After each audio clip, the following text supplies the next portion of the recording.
Ladies and gentlemen, once again, good morning, good afternoon, and good evening, and welcome to this webinar. My name is Emil Berthelsen. I'm a principal analyst at Machina Research. And with me today is, and it's a great pleasure, is Hugo Fiennes, CEO of Electric Imp, and Bastien, who's the CEO of mnubo. Now, before I actually proceed, I'd actually just like to give you a bit of background to these two gentlemen. First of all, Hugo Fiennes. Hugo began developing hardware and software for early ARM-based computers in the late 1980s and has been building useful and successful things ever since. After designing many MP3 players for Rio, Hugo led Apple's hardware team through the first 4 generations of the groundbreaking iPhone 1 and was then an early advisor to Nest Labs, architecting the hardware for the first thermostat product before starting Electric Imp in 2011. Bastien, CEO of mnubo, where Frederick has nearly 20 years of international experience with successful track record in the mobile and data industry. Prior to mnubo, he was the VP of products of Blue Slice Networks, a Montreal-based startup developing an industry-leading M2M and subscriber data management platform. Under his leadership, Blue Slice added 8 products and acquired 70-plus customers worldwide, and was acquired by Tekalec for nearly $40 million.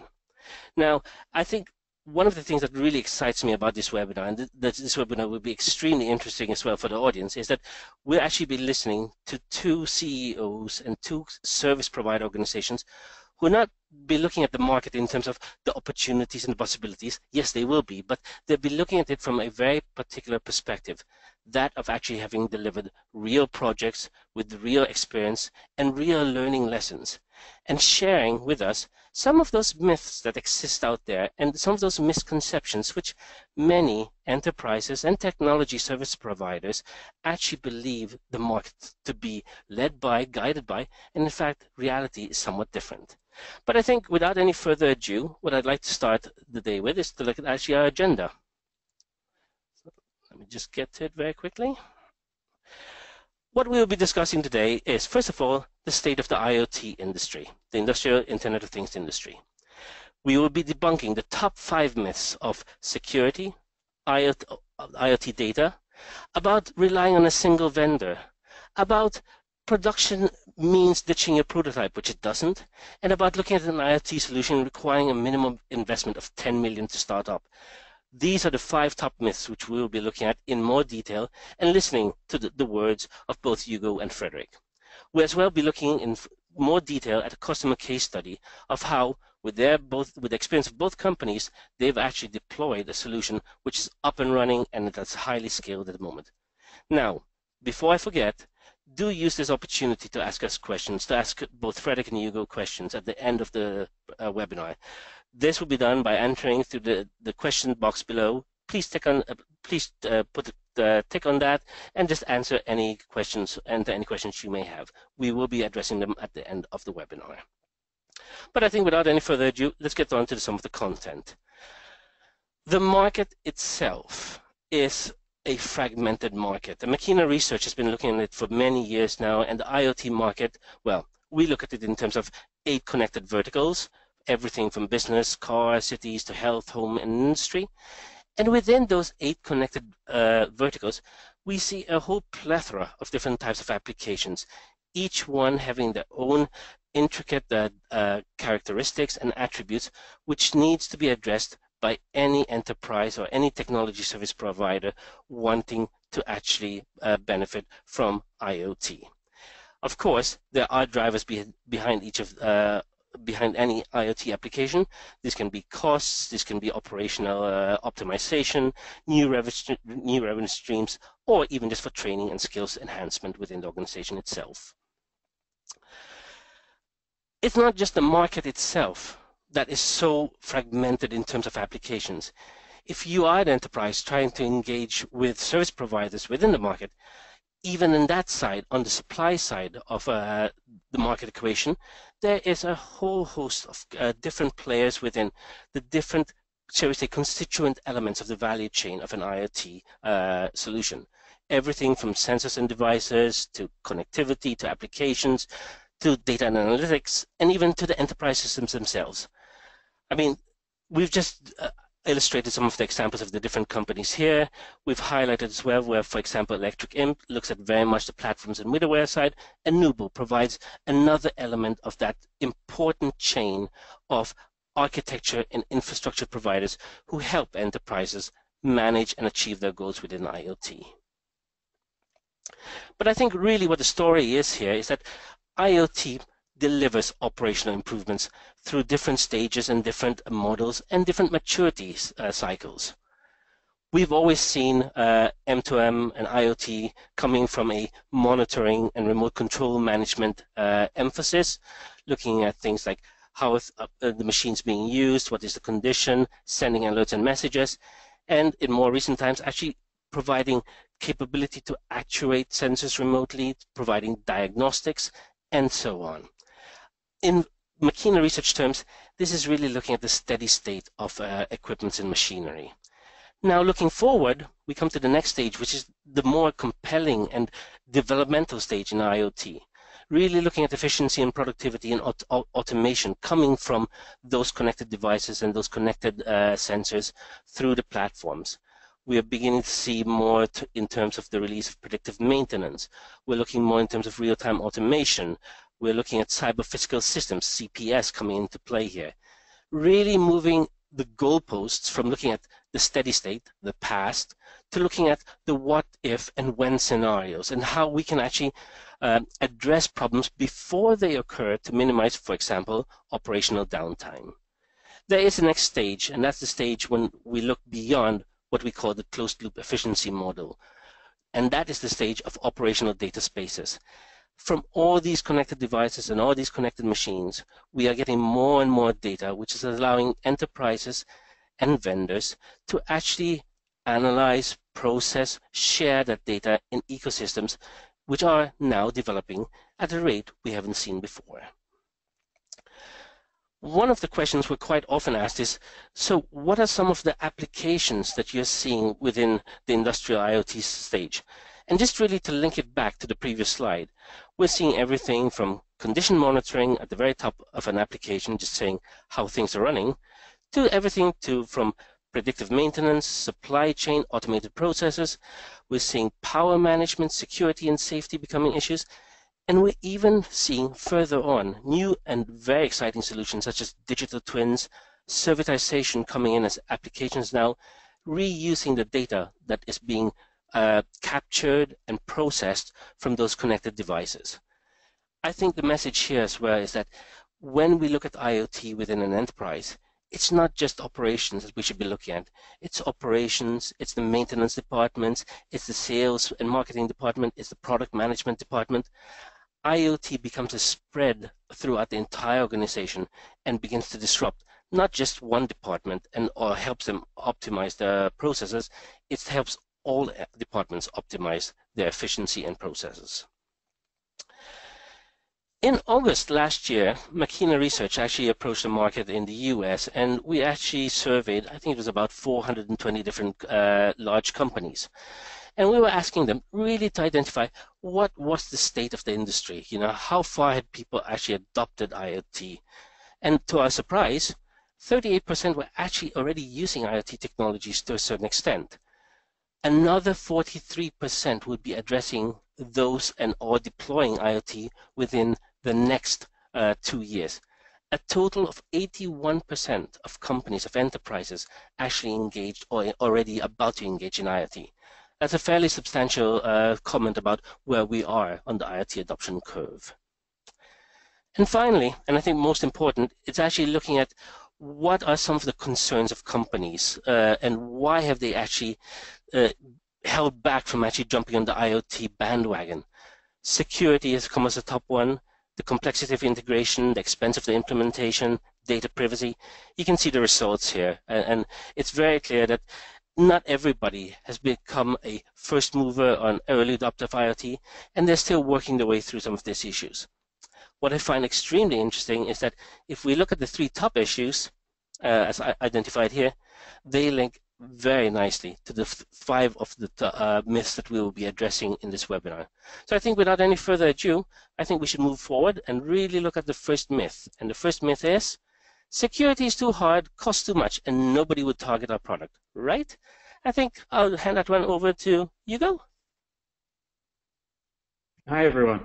I'm Hugo. I'm going to be talking a little bit about security. Can we move on to the next slide? Would be great.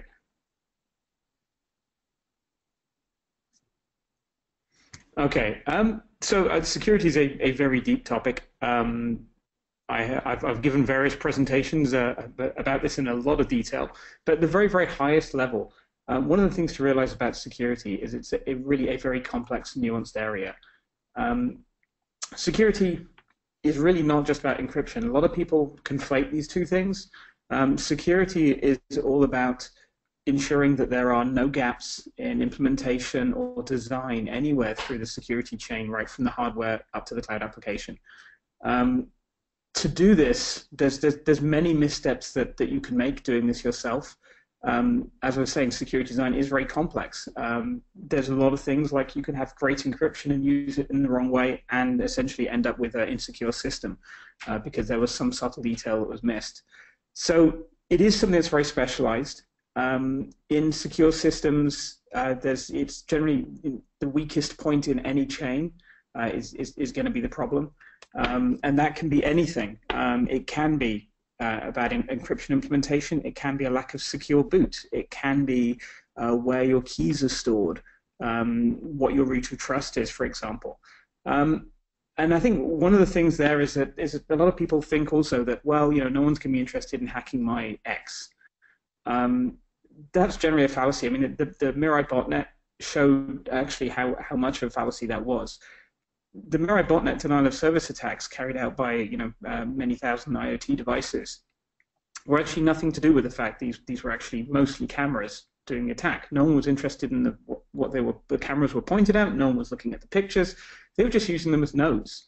They were essentially a device sitting on the internet which had power and a good network connection, and that was all the hackers were interested in. So, when we have people go, but no one's going to attack my toaster, for example, it's not about messing up someone's breakfast by blackening their toast. It's about the fact this toaster has a power lead and a network connection, and that is enough to make it valuable to someone running a distributed denial of service attack. So it's not always about the device. Obviously, it can be about the device and securing the device, and that the data is very important, but that's not actually necessarily the main thing, which means, in effect, nobody is immune. If you're deploying IoT, you're deploying connected devices that are powered onto a network, and hence you have to take this very seriously. One of the other things is that security is about the full life cycle. It is impossible to have a product and just sit on the desk and go, this product is secure, unless it's got no power. Generally, that's about the one way you can say it's secure. Really, security is about how fast you can react to issues. The example I always give is that people remember the Heartbleed issue. Right up until Heartbleed became a public exploit, anyone who had their systems fully patched, you could ask them and say, is your system secure? And they go, yeah, I've got all the latest patches, I'm up to date with all the CVEs, all the vulnerability updates and so on, I'm fine.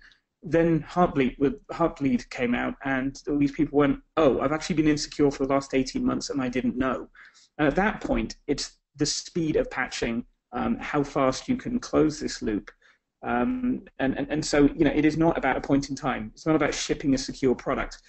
A secure product is a continuum. It is about security maintenance over the life of the product. So right the way from manufacturing, where you're provisioning device unique things, protecting your IP in the factory, through to commissioning and deployment, and all the way to end of life. That entire path must be secure and requires maintenance. So that's really one of the things I point out. It's not just one thing. It is not encryption. It is not I've put this chip next to my processor on my board and hence my device is now secure. There's a lot more to it than that. Next slide, please. Just a quick overview. So I'm going to hand over to Frederick shortly, but essentially, we see sort of 7 layers.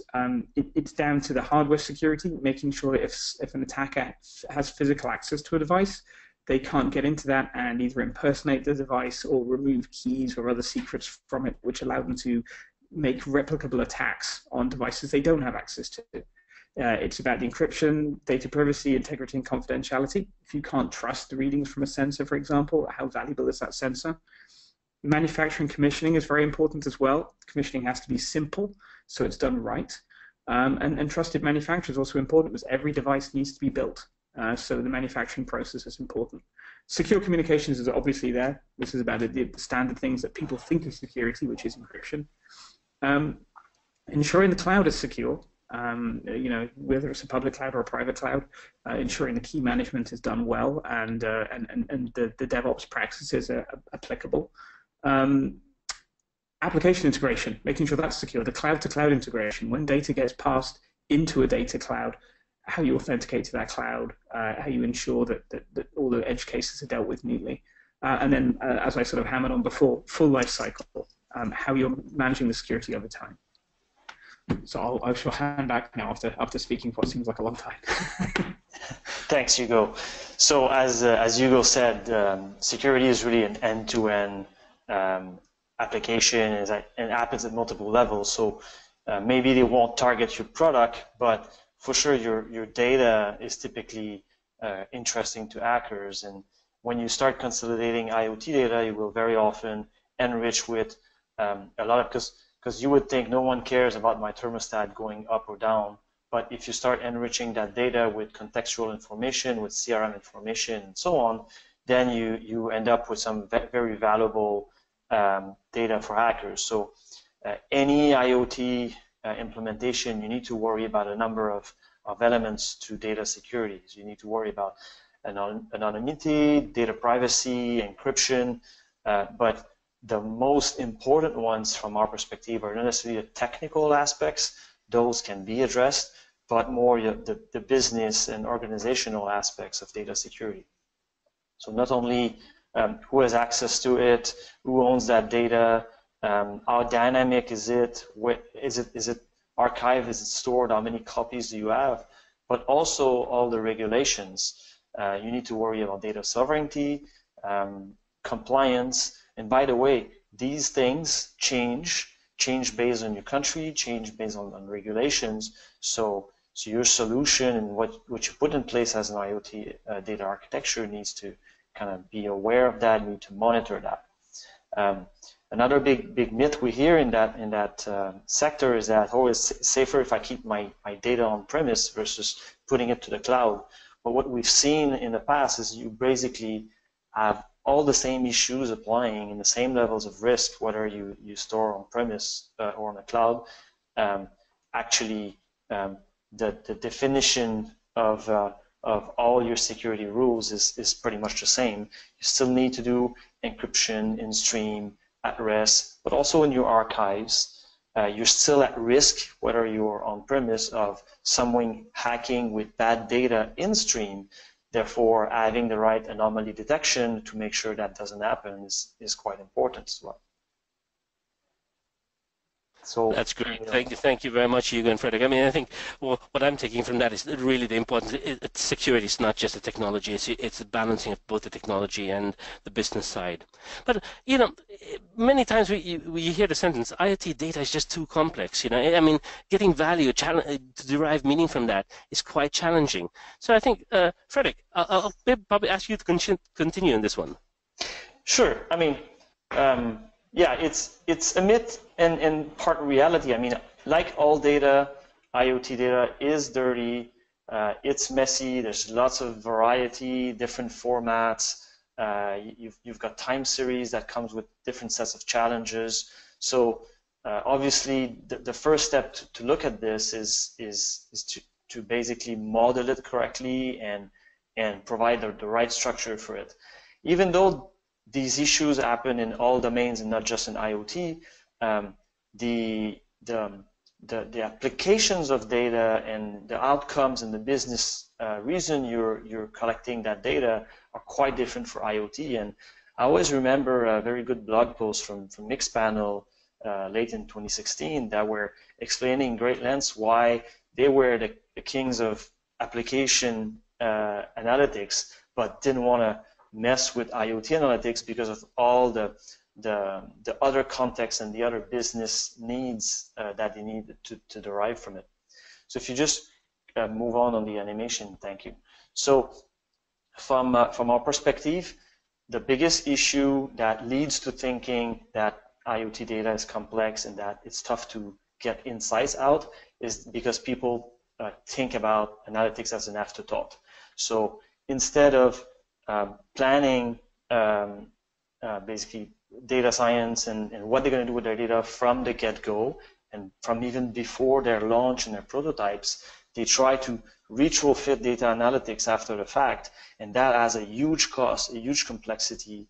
It's almost 100% guarantee that your data model was wrong for the type of insights you were trying to get. Almost guaranteed that the kind of data you're collecting, you had bad data, you had the wrong frequency of collection. So there's a lot of issues like this that if you have the right strategy from the get-go, you can identify quickly. And it's the same analogy as today, people would never launch a website without Google Analytics, or they would never launch a mobile app without an application analytics embedded. We think it's the same thing for connected products, be it industrial or consumer. You want from the first deployments to already collect information and be able to adapt.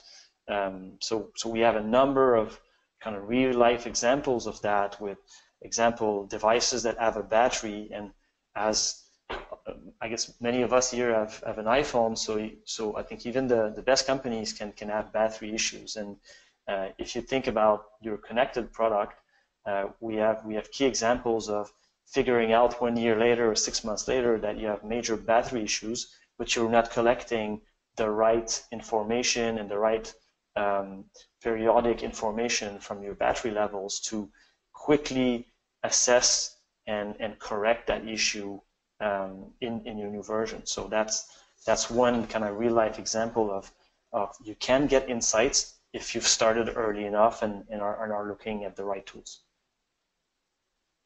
And I'll leave it to Hugo to complete. Right. So yeah, I mean, some of the stuff that we see, the point about a good sort of connectivity and security platform is it gives you the freedom to iterate on the data you collect, the frequency, and so on. So obviously, everyone is aware of things like OTA updates, but having very, very low risk OTA updates is good. That's one of the things that actually our architecture does really well. Because we actually have a virtual machine running both in the device and in the cloud. It means that you can deploy code, and even if there's a bad deploy, you're not necessarily bricking a device or doing things like that, which you would with a traditional embedded application deploy. But really, this allows you to start small and expand. So, we have people who have deployed, for example, Modbus gateways to the field, and they're collecting one data point, and then later they go, actually, we want all of them. This one comes in 10 times a second. We poll it 10 times a second, and we'd like to average it and send it up once a minute because that gives us the information we need. And the combination of this good connectivity platform that's very flexible for data collection and a good data platform like mnubo means that you have two things to change. You can really tune over time and actually ensure you're collecting all the valuable data and getting it to a place where value can be derived from it. I mean, we think as well that specialization builds better products. Really, we see a lot that there's when vendors that often do connectivity and analytics. These are very, very big areas, very, very deep areas. It's very hard for a single company to do both in any depth. And we have spent well over 5 years building a connectivity platform alone, specifically without touching data, because it is so deep and so nuanced. It is hard for us to do a good job with 50 people working on this. But we do that, and we specialize there, and we think that actually gives a lot of freedom and actually means that the data people can concentrate on the data analytics, which is also an incredibly deep field. But flexibility, it is key, and a platform affords you a lot of flexibility versus it's the build versus buy decision. You can build things, but building flexibility makes your development task much harder. A platform which has been built generally to be flexible gives you a really big head start on that. Thank you very much, and I think it highlights the point here that there's been a lot of focus in IoT solutions just on the connectivity element, which itself has been extremely complex. But actually now being able to combine in a solution both your connectivity and your data management, your data processing in one seamless solution by having two providers like mnubo and Electric M working together in a solution is one way you're really beginning to leverage the true value of IoT. But I think then come to the next question, which is it's just too risky to rely on a single vendor. Maybe I should be just doing it myself, even for industrial strength IoT. Hugo, would you like to continue on that one? Okay, I've probably said half of this already. So some of the stuff is there are many aspects to making sure you have rock solid connectivity and security from the device up to a cloud layer. The traditional things that people always think of are just like, wireless approvals, for example, radio design. I don't have any RF engineers. There's a huge amount more than that. There's even down to the very specific things like how you're doing OTA updates, how you're doing signing, how the encryption works, how keys are distributed, all the things like that, which are really important and are generally hard to get into a product design process because the product schedule doesn't have that in there. So taking a platform that has been designed to apply to a wide range of industries and has actually answered all of these questions with good reasoned sets of trade-offs that you can ask us about is really important, because prototyping is getting easier. There's in the last 5-10 years, it's become much easier to be able to grab a dev board for very low cost, run some code on it, and make something, a one-off that works. And what we see is that you can make one that works. When you get to sort of 10, it's like fine, you can provision them all on your desk and send them out into the field. Then you get like a few that die in the field. You have Raspberry Pis that eat their SD cards. The problems like that, which generally happen. But going to 100, the engineering department will then look at you, will stare at you possibly a bit if you say, "Can you do this for 100?" So it's like, well, this is a prototype. This is not designed to be production. We'll go over prototype to production a little later. But one of the problems is that now actually, it's actually got harder. Building a one-off has become easier, but actually getting to production is getting harder because actually attacks are getting more sophisticated now. Attacks that you didn't used to see are becoming commonplace. For example, DEF CON last year, there was a very good talk about open MQTT servers. A lot of people are still running unsecured MQTT, and now hackers are finding them, which is a little worrying for people who are on those, because often they can't actually deploy security to the field after the fact, and they're left with systems which are vulnerable in the field, and they're just hoping no one finds them. Security maintenance, now people are deploying not like Arduino class devices, they're deploying Linux type devices. Security maintenance gets much more complex. You have literally hundreds of components from C libraries to OpenSSL and all of which will have different dependencies, different weaknesses. Upgrading is hard. Getting down to the point of mass production, things like just mass production are hard. Often people have a device they technically could mass produce, but then they have to work with the factory in Asia, work out the test line software, work out all the ancillary stuff that's needed to actually build thousands of things a day. And this becomes tricky, and there's a lot of time which you get stuck at the 85%, 95% complete for actually years. We've actually seen this with people trying to do it themselves. And generally long-term management and update are hard, essentially because product companies generally work on product cycles. A team will build a product and then will be assigned to the next product. However, in an IoT world, the previous generation product still needs maintenance. It still needs full concentration. And being able to separate that ongoing maintenance from new product development is hard for many companies structurally. And this is why a platform that maintains security as a service means that your in-house development team is free to move on. Without risking the company's reputation. So iterating on software full life cycle is really what we say there. DIY makes that hard. Platforms make that easy.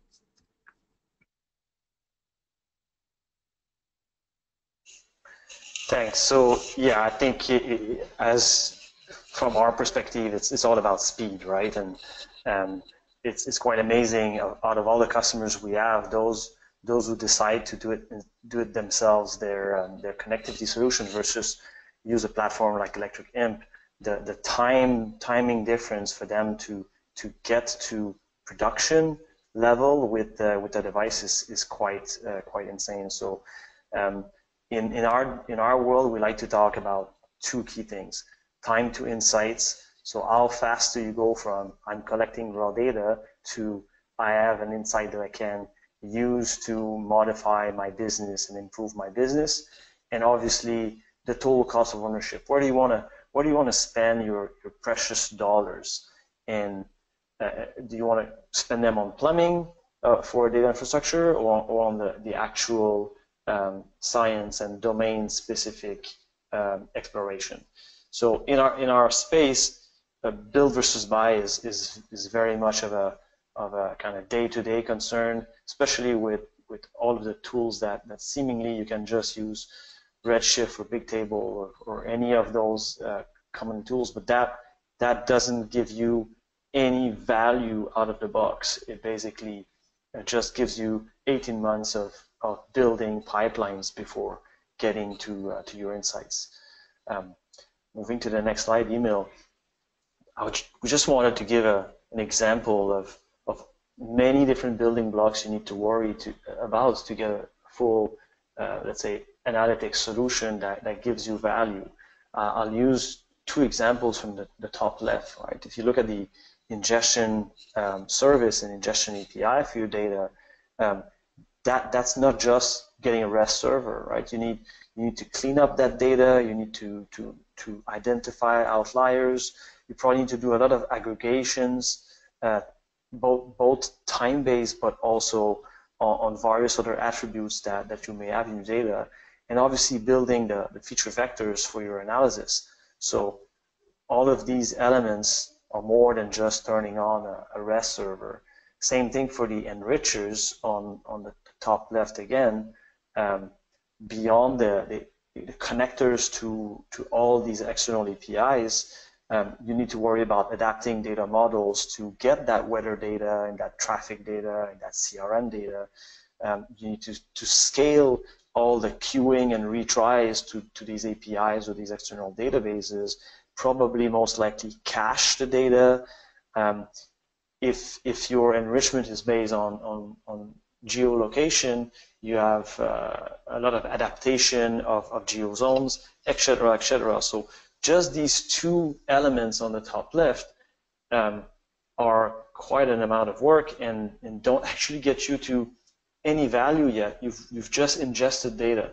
So building your actual insights and applications to get life cycle information, to get product performance correlations, to get anomaly detection, that's all on top of just getting your ingestion.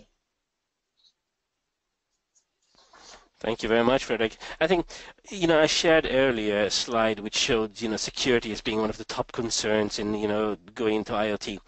What I didn't mention at that point is that the second point was, was that when companies actually do implement IoT, their biggest concern and the biggest issue that does come to the fore is actually the complexity involved in IoT. And I think, Frederick and Hugo have really clarified that and say, look, these are some of the issues.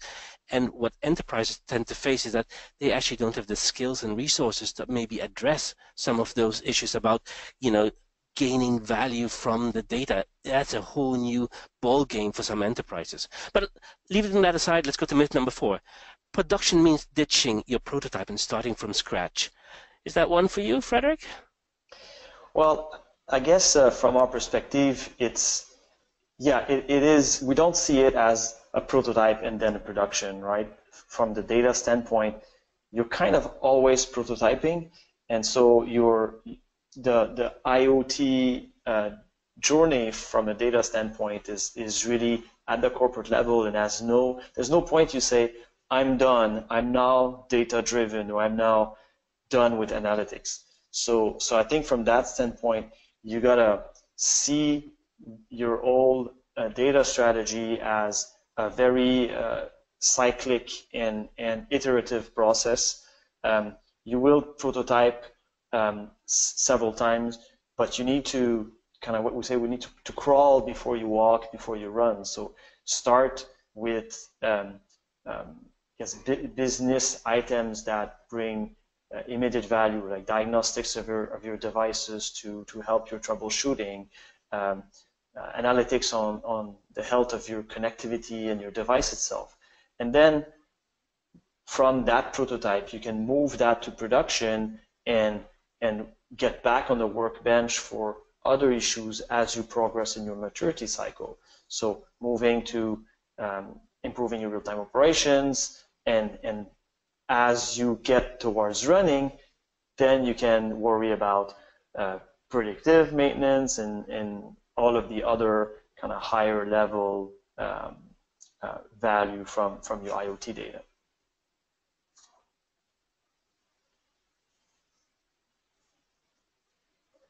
Okay, so from my point of view, prototyping is different. Prototyping involves solder and blue smoke and things. It's much more exciting than the prototyping software. I think one of the things here I touched on a little on the previous slide, previous question. Really, one of the things is that the prototyping platforms out there rarely actually support volume product shipping. They're often designed for ease of development and prototyping versus actual security, so they're not secured natively. They often don't meet environmental specs. You may need something which, it's going to be out in 80 degrees C heat for a long period, and you'll find a Raspberry Pi will sort of, or the SD card in it will wilt and fall over at those temperatures, and that will cause you nothing but trouble. So, there's a sort of normal bit. Well, we've made a prototype, and now we're going to get a proper electronics design firm in to design something from scratch. And then it's basically throwing everything up in the air again. You're speaking to different silicon vendors. You're trying to work out what's going to work for both now and longer term. And all of this is, you're essentially doing a full reset. Often you can reuse almost none of the software you've written, or none of the hardware you've designed. You've suddenly put a whole lot of uncertainty into both the cost and delivery schedule, because there's iteration if you're building stuff, and so this is problematic, especially it makes it even worse when you get to things like, well, the wireless performance might be different, the power consumption might be different, battery life might be different. All these things are complex, and essentially you can't reuse all the development you've already done. Now, that's when you have a prototyping platform, and then you have you build a production platform. The approach that we recommend, which is what we preach and what we sell, is essentially prototyping on a production platform. And so we allow developers, or commercial or otherwise, to actually just get hold of our kit, and they get the full security stack, they get the full strength development environment. And they can actually prototype on the production platform. So moving from that to production is actually incredibly smooth. The way the system scales in terms of cloud side and device side, essentially you can reuse pretty much all of your code and just make more things, and have it be completely seamless in the scaling.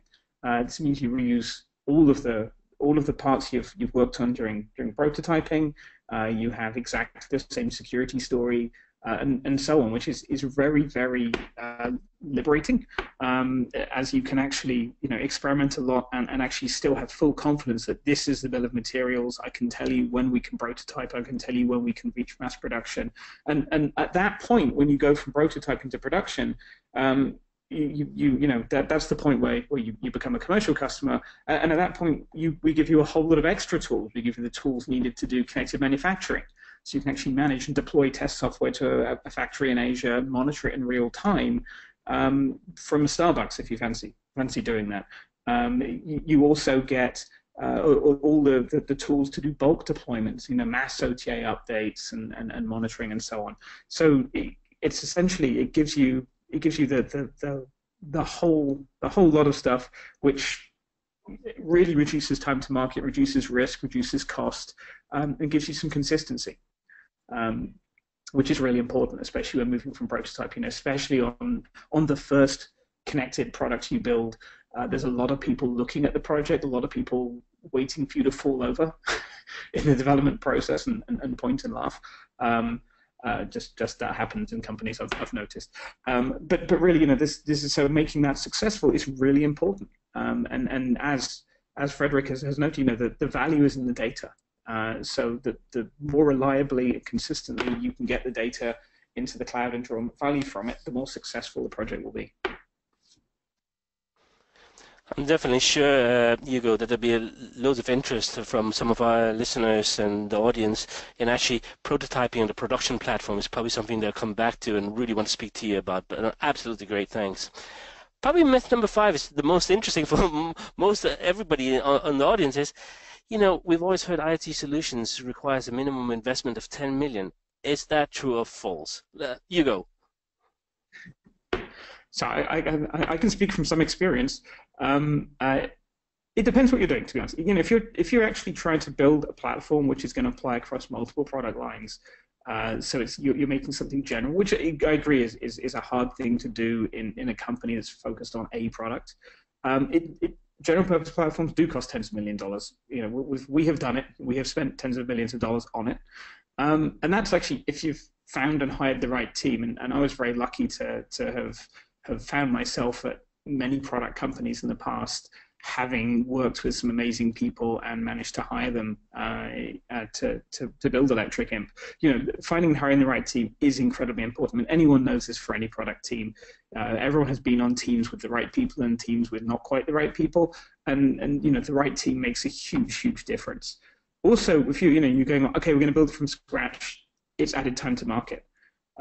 Things to think about. Obviously touched on ongoing security is very important, but really just generally ongoing costs are high when you're building this yourself. Every line of code you write is a line of code you have to maintain, and that's kind of something to put on a banner somewhere in engineering department. This is one of the problems, is that there's coding, especially in a long life products like IoT, they could be around for a decade, 2 decades. Every line of code you write is one you have to maintain. So when a chip vendor goes, oh, look, here's like 1 million lines of code. It's got everything. It's a driver for a chip. It's got an MQTT client. It's got da-da-da-da-da. Remember that chip vendors lose interest as soon as they've shipped you the chips. They're not into long-term software maintenance. Sure, they might do some updates to their SDKs, but have you tried integrating these? Do they just move everything around for the hell of it? Does their team rotate and they just rewrite parts of it for the fun of it? And then you're going to spend a long time merging stuff over time, even if you get updates. All these things are really important to think about. It's not the old embedded development where you made something, you did QA, you locked it down, you shipped it, and it shipped with that version for the life of the product. That doesn't happen with IoT. It can't happen with IoT. Security says it can't happen. So using a vendor platform purpose-built for IoT is really important. It leverages a very common base of things like secure connectivity and scalability. Security is one of the great things which you can design it right, and then really it doesn't cost more to have better security. It costs more to architect it at the beginning, but per device it doesn't necessarily increase the device cost. The nice thing about using a vendor platform is you pay for what you use. So, obviously that follows on, and this is what sort of people go, but if you're using a platform and you become incredibly successful and you sell lots of devices, you're going to pay more, than you were when you were selling fewer devices. But you have a greater chance of success, and besides, you've sold lots of devices, and really proving success and proving the business model and so on is I think what people should be concentrating on. There is a thing about but we have to own everything, and ownership is one thing, but ownership comes with this huge burden of maintenance and complexity. We have deployed solutions where people go, oh, but you're a startup, what if you're not around in 10 years or whatever? Which is it's a completely valid question. When you have a 100-year-old company come to you and as a startup and go, look at everyone as like they're still in diapers. But essentially, those are problems which those are issues that can be addressed. We run private clouds. People have their own HSMs and their own root keys, and they have source code escrow and everything, so they can get comfortable with this. But they still get to market incredibly fast and work with a great team and have all the security they they desire for the their shareholders and so on. But yeah, going back to it, success is drawing value from data. The faster you can get the data to draw the value from it, the more likely your IoT venture is going to be successful. Thanks, Hugo. And that totally applies to the analytics side as well, right? So we've seen by experience that both trying to do it yourself will cost you millions in resources, obviously, but it will still be quite expensive. And going with some of the big corp solution that will build a custom setup for you will definitely cost you millions as well. So we think you got to be a lot more pragmatic in your investment, and such investment should reflect your stage. So instead of hiring big data software developers who would know how to use the AWS and Azure and Google tools, I'd much rather go with a software as a service turnkey solution that scales as you grow, and maybe invest on a data analyst that would sit next to your best domain expert, right? Will come a time as you understand the value you can derive from your data that you're going to be able to scale that implementation and get data scientists like in-house. But that's definitely, you need to go step by step in your growth.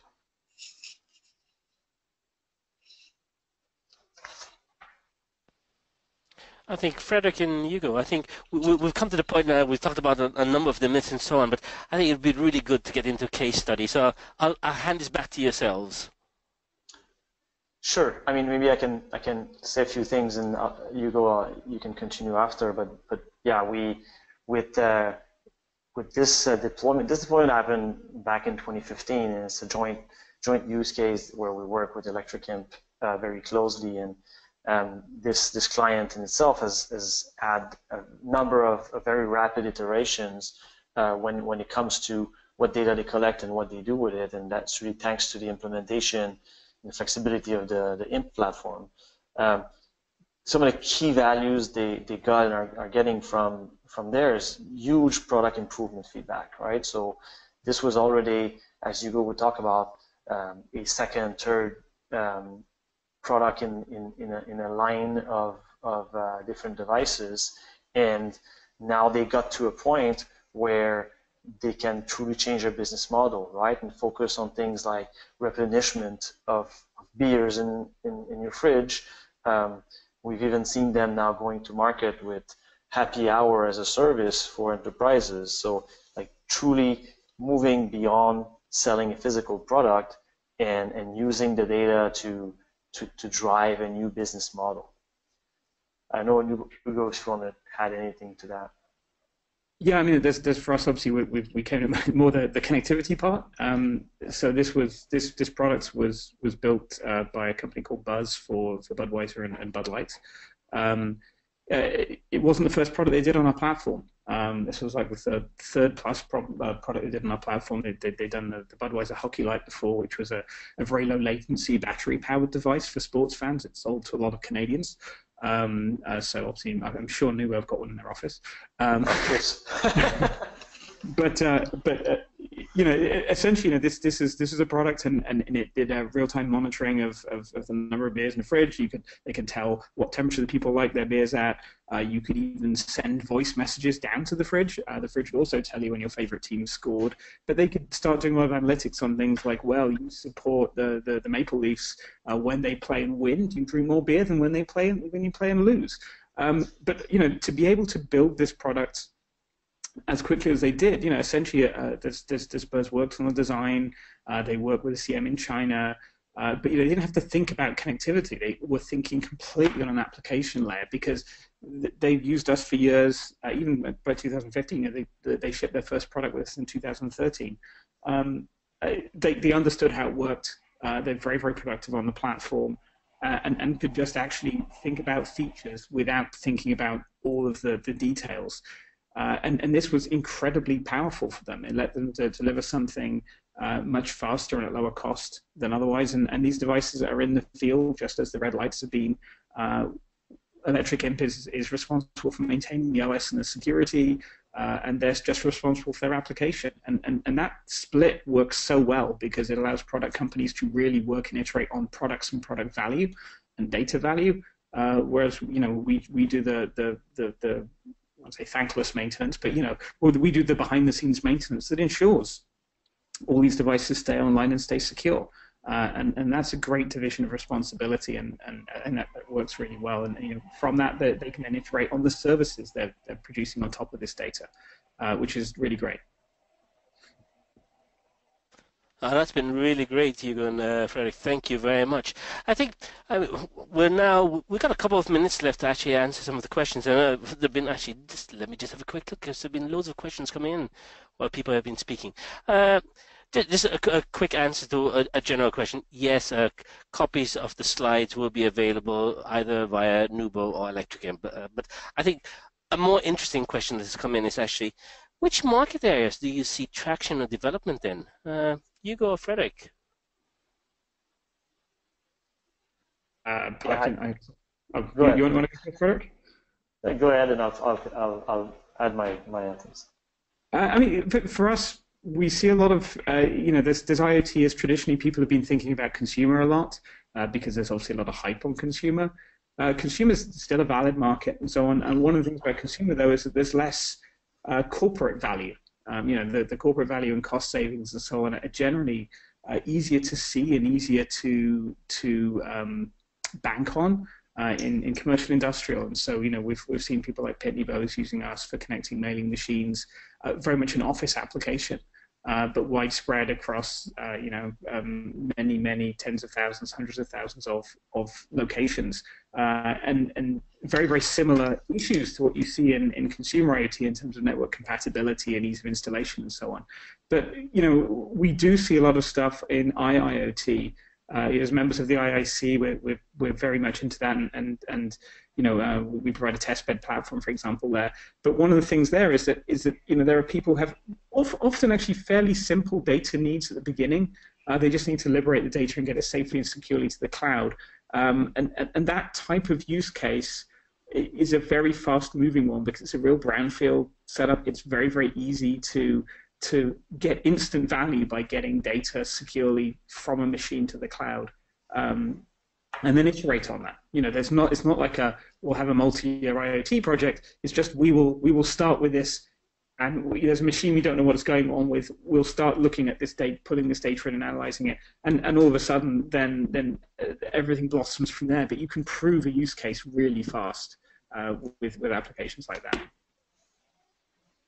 Yeah, and we see pretty much the same use cases. Obviously, there's the consumer IoT remains fairly strong, mainly in smart home devices and appliances. But I guess most of the focus and where the ROIs are really really interesting. We see agriculture equipment both in farm and kind of in the field. We see a lot of HVAC, boilers, humidifiers, and the likes being connected, so building equipment. Also something, I mean, we call that vertical kind of subcomponents, right? So magnetic bearings, compressors, filter kits, many different components that get installed within like a larger power gen system or others will get connected on their own. I mean, of course, the turbine in itself will get connected and will have uses for its data, but sometimes the manufacturer of the subcomponents also want to get some crucial information on the performance of their product, and that drives a lot of use cases there. That's great, thanks. I actually had a question here which actually leads very nicely to the slide that we're presenting right now, which is basically, I mean, how does a customer work with yourselves? What does Electric Imp and mnubo bring, and how do you work with your customers? And particularly when you think about customers who've got legacy systems, so maybe I'll start with Electric Imp, Hugo. Yeah, so I mean, legacy systems, I mean, it's always about drawing value from these, so there's flexibility of integration is one thing. One of the things about Electric Imp, which is very different from quite a lot of other platforms, is essentially you get a connected microcontroller. So it's different from, it's not like you have to take the legacy system and modify it in order to send the data to the internet. The Electric Imp system, because you run custom code in the device, it is adaptable to anything. So, a lot of people, for example, we kind of have a Modbus interface, but it's not real Modbus because 20 years ago we had some extensions and it's now part of the company. We can never change this, which means actually these companies can't just use an off-the-shelf, even a Modbus RTU solution. They have to have semi-custom. And with us, it's very, very easy. They can just get like a field bus accelerator kit, which is an off-the-shelf hardware with a 485 interface on it. Take our open source example code for Modbus and tweak it to fit whatever their company happens to use. So really for us, we provide some example kits which aren't just breakout boards. We provide things which actually you can deploy in limited field trial if you want, and we have customers who've done this with sort of 50 units, getting them into trial to get the data in. We provide that, but also, on top of that, because our company has a very strong background in actually really building hundreds of millions of products. My experience at Apple and Nest and making MP3 players back in the early 2000s. We have a strong experience there, so we actually are probably more helpful than others in terms of we can help people review the schematics, board layouts. We can advise on people who can get them to market. If it's like, well, I don't know, I need a thing. We have partners. mnubo is a great data partner. We have partners who can build your thing for you. And really sort of de-risk and move that along really, really fast. But it's a combination. It's a very open access. We really are very proud of what we have. It's very, very well documented, and it's very open, which I think is always a good sign for a platform. If you can find everything you need online, engineers love that. Obviously, we're available for support as well, but I think it shows how complete it is. Superb. And Frederick, what about the analytics and legacy systems? Yeah, I mean, from our perspective, from legacy systems. Well, I'll just answer your previous question on the kind of how to get started, and really from our perspective, it's really about getting access there's a product we launched about a year ago, which is called a self-service.